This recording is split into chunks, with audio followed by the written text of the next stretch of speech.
Hi, నేను doctor Vikram Singirikonda. Welcome to delta bull trading academy. So మీ ముందు ఇండస్ టవర్ చార్ట్ వేయడం జరిగింది, hourly chart. So hourly chart మనం ఎప్పుడు చూస్తామంటే 4 days కోసం ట్రేడ్ తీసుకున్నప్పుడు, నెక్స్ట్ 3 to 4 days లో నాకు ట్రేడ్ కంప్లీట్ అవ్వాలి అనుకున్నప్పుడు అవర్లీ చార్ట్ చూడడం జరుగుతుంది. అదే నెక్స్ట్ 15 to 20 days నేను క్యారీ చేయాలనుకుంటున్నాను ట్రేడ్ అంటే డైలీ చార్ట్ చూడడం జరుగుతుంది.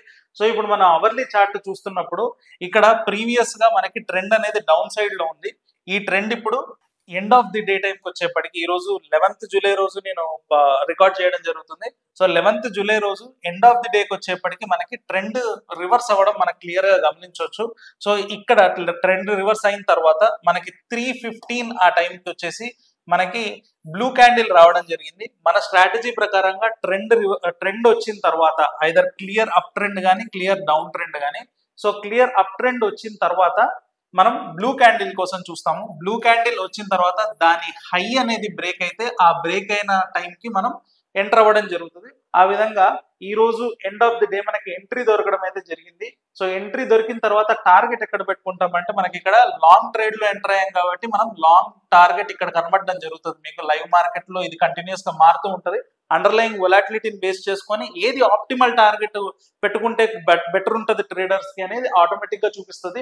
సో మీరు 406 అనేది ఆప్టిమల్ గా పెట్టుకునే టార్గెట్ అని ఇక్కడ చూసినట్లయితే ఇక్కడ మీకు ఎంట్రీ దొరికినప్పుడు ఈ 406 కనబడుతుంది. కాబట్టి అండర్లయింగ్ వొలాటిలిటీ ప్రకారంగా 406 ని మీరు టార్గెట్ కింద పెట్టుకుంటే ఈజీలీ అచీవబుల్ టార్గెట్ కింద మనం కన్సిడర్ చేయొచ్చు వొలాటిలిటీని బేస్ చేసుకొని. సో ఎలా ట్రేడ్ చేయాలి అంటే మనం ఇంట్రాడేస్ తీసుకున్నప్పుడు ఎప్పుడైనా సరే ఇంట్రాడే ట్రేడ్స్ తీసుకున్నప్పుడు మనం హెడ్జెస్ చేయము. జనరల్ గా naked call options naked put options కొంటూ ఉంటాము. సో దాంట్లో ఉండే రిస్క్ దానికి ఉంటది. సో స్క్రీన్ ముందు ఉంటాం కాబట్టి ఎప్పుడైతే మనం ఓవర్ నైట్ ట్రేడ్స్ తీసుకెళ్తామో ఇంటికి, అప్పుడు మనకి ఓవర్ నైట్ లో గ్యాప్ అప్స్ కానీ గ్యాప్ డౌన్స్ కానీ రావడానికి అవకాశాలు ఉంటాయి. కాబట్టి మనం రిస్క్ డైరెక్ట్ గా నేకెడ్ తీసుకెళ్లకుండా బుల్ కాల్ స్ప్రెడ్స్ చేసినట్లయితే మనకి ఎక్కువ అడ్వాంటేజ్ ఉండడానికి అవకాశం ఉంటుంది. ఒకవేళ మనం అనుకున్న టార్గెట్ దగ్గరికి వెళ్ళినప్పుడు నేకెడ్ కాల్స్ లో వచ్చే ప్రాఫిట్ కన్నా దీంట్లో తక్కువ రావచ్చు కాకపోతే బుల్ కాల్ స్ప్రెడ్స్ లో వెళ్తే ఏంటంటే ప్రశాంతంగా రాత్రి నిద్ర పడుతుంది. మీకు ఏ ప్రాబ్లం ఉన్నా కూడా మహా అంటే మీరు ఒక 5% సాక్రిఫైస్ చేస్తారేమో మీ ప్రాఫిట్ లో స్ప్రెడ్ తీసుకోవడం వల్ల. కాకపోతే మీకు ప్రాబబిలిటీ ఆఫ్ సక్సెస్ చాలా ఎక్కువ ఉండడానికి అవకాశం ఉంటుంది. టైం డికేల్లో మనీ కోల్పోవడము లేదా మనం అనుకున్న డైరెక్షన్ కాకుండా ఆపోజిట్ సైడ్ లో ఒకవేళ గ్యాప్ డౌన్ అయినప్పుడు దాని నుంచి వచ్చే రిస్క్ చాలా ఎక్కువగా ఉండి మార్కెట్ లో నుంచి బయటికి వెళ్ళిపోయే పరిస్థితి రాకుండా ఉండడానికి అవకాశం ఉంటుంది. కాబట్టి మనం బుల్ కాల్ స్ప్రెడ్స్ చేయమని చెప్తాము. సో ఇప్పుడు బుల్ కాల్ స్ప్రెడ్స్ చేసేప్పుడు ఏ స్ట్రైక్స్ తీసుకోవాలనేది ఒక డౌట్ ఉంటుంది.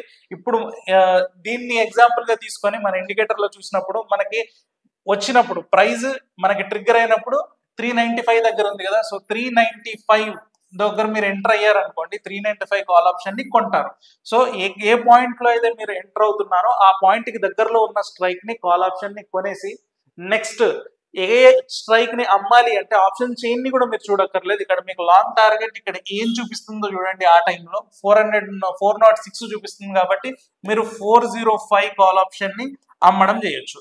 సో ఇప్పుడు 395 కాల్ ఆప్షన్ కొని 405 కాల్ ఆప్షన్ ని అమ్మినట్లయితే ఇది మీ ఆప్టిమల్ బుల్ కాల్ స్ప్రెడ్ అన్నమాట. మీ టార్గెట్ దగ్గర మీరు సెల్ చేశారు, మీరు ఎక్కడైతే ఎంటర్ అయ్యారో ఆ ఎంట్రీ పాయింట్ దగ్గర బై చేశారు. సో ఇలా పెట్టుకున్నట్లయితే మీ టార్గెట్ రీచ్ అయినప్పుడు మీరు ఈజీగా ఎగ్జిట్ అయిపోవచ్చు అండ్ మినిమం ఒక 10 to 15% ఆఫ్ ప్రాఫిట్ రావడానికి అవకాశం ఉంటుంది. సో ఇలా మీరు క్యారీ చేసినట్లయితే రిస్క్ తగ్గించుకొని మార్కెట్లో ఎడ్జ్ పెంచుకొని మీరు ఎక్కువ శాతం ప్రాఫిట్ ఇంటికి తీసుకెళ్లి మార్కెట్ లో ఉండడానికి అవకాశం ఉంటుంది.